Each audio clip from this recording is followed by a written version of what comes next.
आप देख रहे हैं इंडिया टाउन न्यूज, भारत की बात। फोन की घंटी बजी। माँ ने कहा, बेटा होली का त्यौहार है, कब आ रहे हो? बेटे ने कहा, जल्द ही घर आऊँगा माँ, पूरे परिवार के साथ होली मनाऊंगा।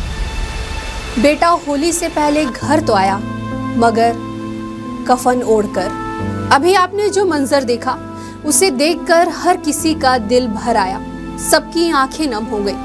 जहां एक ओर पूरा देश होली के रंग में रंगा है, तो वहीं दूसरी ओर इस गांव में एक ऐसा परिवार है जो गमों में डूबा हुआ है। एक बेटे की जिद थी, मेहनत करके चंद पैसे कमाऊंगा और परिवार को खुशहाल जिंदगी दूंगा, लेकिन उसकी ये जिद पूरी नहीं हो पाई। हम बात कर रहे हैं 22 साल के एक नौजवान बादल गावड़े की, जो रोजगार की तलाश में दूसरे राज्य गया था। जहां वो वापस लौटा तो पथराई आंखें लेकर और कफन ओढ़कर। बादल जैसे न जाने कितने युवा हैं जो रोजगार की तलाश में दूसरे राज्य चले जाते हैं और वहां बंधुआ मजदूर बनकर रह जाते हैं। आखिर बादल के साथ क्या हुआ?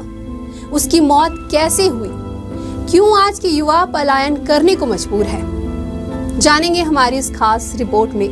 बने रहिए इंडिया टाउन न्यूज के साथ और मैं हूं आपके साथ रंजना राज।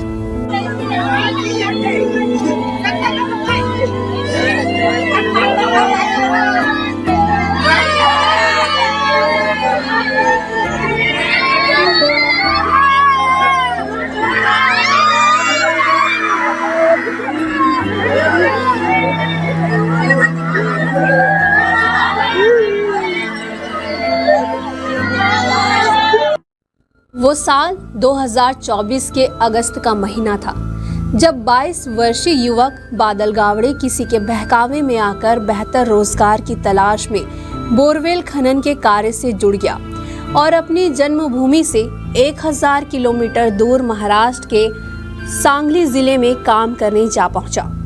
बादल 12वीं कक्षा तक ही पढ़ा था और स्वभाव से काफी चंचल भी था। परिजनों के रोके जाने के बाद भी वह जिद में काम करने के लिए दूसरे राज्य चला गया। 4 भाई बहनों में सबसे छोटा था बादल। क्षेत्र में कहीं पंचायत चुनाव की जीत का जश्न का माहौल है, तो कहीं होली के मस्ती में लोग मशगूल है। इसी जश्न के बीच कल गांव में एक जवान युवक की मौत की खबर ने पूरे गांव को मातम के आगोश में ले लिया है। चारों ओर मातमी सन्नाटा पसर गया है। परिजनों की माथे की चिंता की लकीरें गहराती ही चली जा रही थी।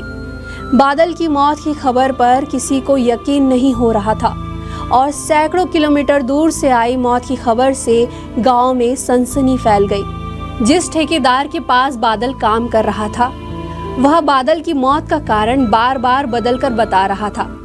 ठेकेदार कभी मौत का कारण हार्ट अटैक तो कभी हादसे में इलाज के दौरान अस्पताल में मौत होने की बातें कह रहा था।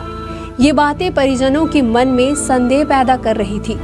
वहीं गांव के सरपंच के हस्तक्षेप के बाद युवक के शव की फोटो भेजकर उसकी मौत की पुष्टि की गई। एक ओर पंचायती चुनाव का जश्न थमा ही था, दूसरी ओर होली की तैयारी में क्षेत्र के लोग जुटे हुए थे और आज कलगांव में एक दुखद घटना जो कि यहाँ से 1000 किलोमीटर दूर से एक परिवार को आती है कि उनके परिवार का एक युवक जिसकी मृत्यु हादसे में हो जाती है। हमारे साथ जुड़े हुए हैं उनके भाई।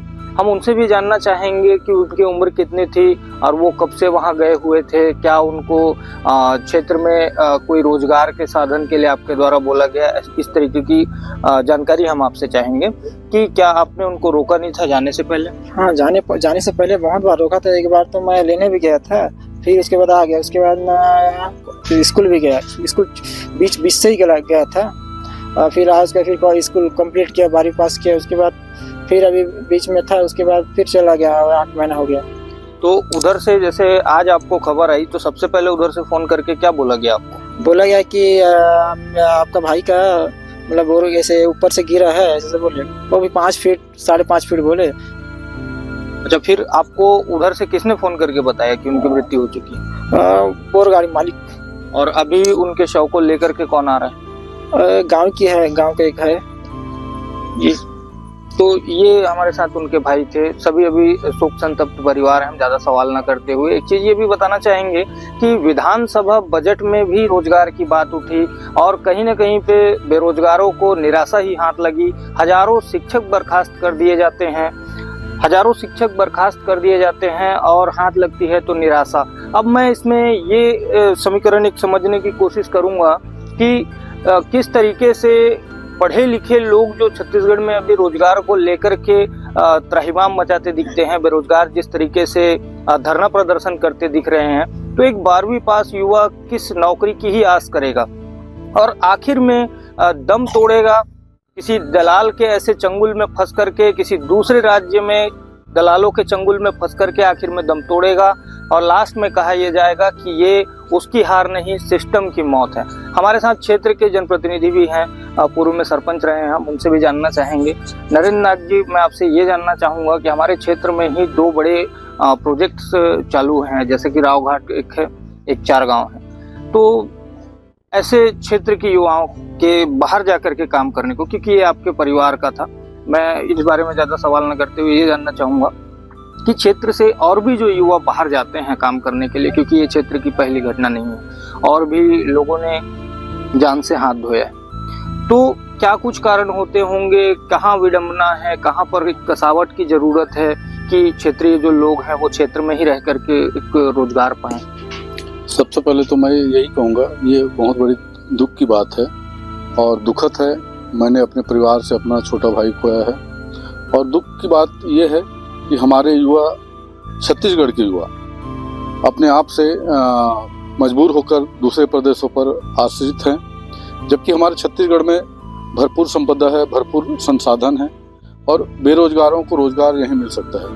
मगर बेरोजगारी का दंश झेलते हुए सरकार की जो योजनाएं हैं वो धरातल पर नहीं उतरने के कारण आज छत्तीसगढ़ का युवा दूसरे प्रदेशों पर आश्रित होने के वजह से आज कोई बोरवेल में जा रहा है, कोई मुर्गी फार्म में जा रहा है, कोई होटलों में काम कर रहा है। तो ये स्थिति है हमारे छत्तीसगढ़ के बेरोजगारों की। कांकेर जिले की बात करूं तो कांकेर जिले में अनगिनत माइंस हैं, जहां पर लोह माइंस से लेकर बहुत सारे माइंस अभी चालू होने वाले हैं।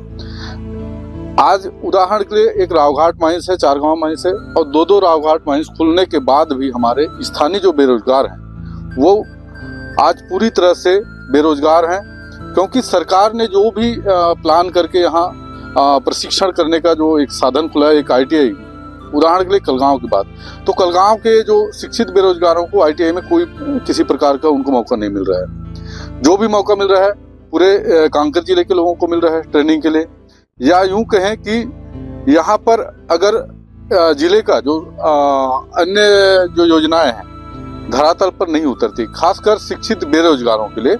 यहाँ बेरोजगार अगर किसी बात को लेकर अगर जिले में जाए तो उन्हें किसी प्रकार की सहयोग या उन्हें धरातल पर कोई काम करने के लिए या बिजनेस करने के लिए किसी प्रकार का सहयोग नहीं की जाती है। तो मैं माइंस में देखूं तो यूपी बिहार से लोग आके यहाँ पर काम कर रहे हैं, मगर स्थानीय भाई लोग भटक रहे हैं दर दर। तो हम क्या कहें, सरकार हमारे साथ है या ये जो ठेकेदार हैं, लोकल कोई ठेकेदार नहीं है क्योंकि बाहरी ठेकेदार हैं, उनके बदौलत आज माइंस चालू हुए हैं। तो बहुत दुख की बात है कि जो भी हमारे क्षेत्र में संसाधन हैं वहाँ स्थानीय बेरोजगारों को मौका देना चाहिए, स्थानीय बेरोजगारों को रोजगार का साधन मुहैया करवाना चाहिए, उन्हें प्रशिक्षित करना चाहिए, उन्हें मार्गदर्शन करना चाहिए। पर कहीं पर भी हमने ऐसा मौका नहीं देखा है कि यहाँ पर स्थानीय बेरोजगारों को मौका दिया जा रहा है। सिर्फ मशीनीकरण चल रही है, मशीनीकरण के कारण आज जो बेरोजगार हैं वो दूसरे प्रदेश में जा रहे हैं।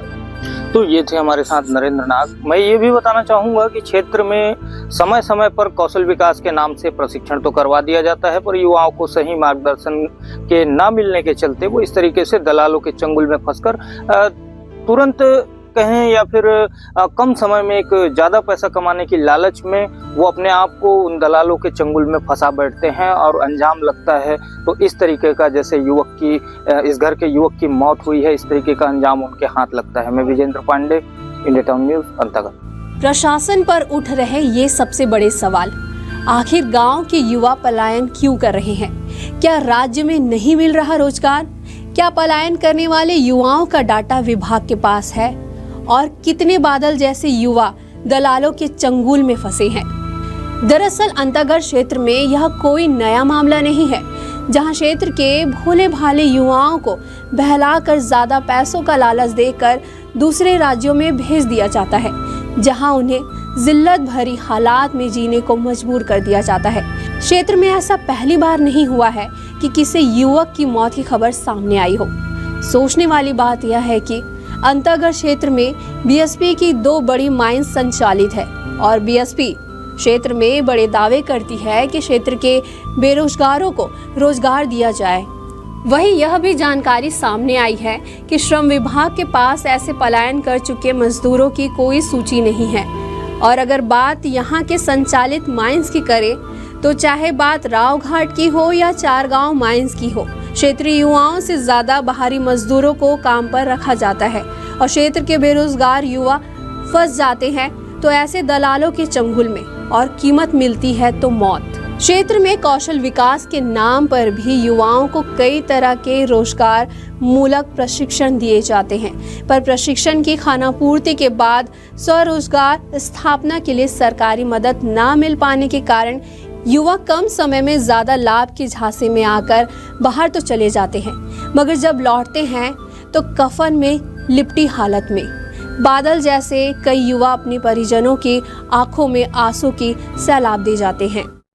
दशकों से नक्सल समस्या का दर्द सहते आए बस्तर संभाग में अब जाकर अमन लौट रहा है, मगर शासन प्रशासन और हमारे नुमाइंदों ने समय रहते स्थानीय स्तर रोजगार के द्वार खोलने और युवाओं मजदूरों के पलायन पर रोक लगाने के लिए पहल नहीं की है।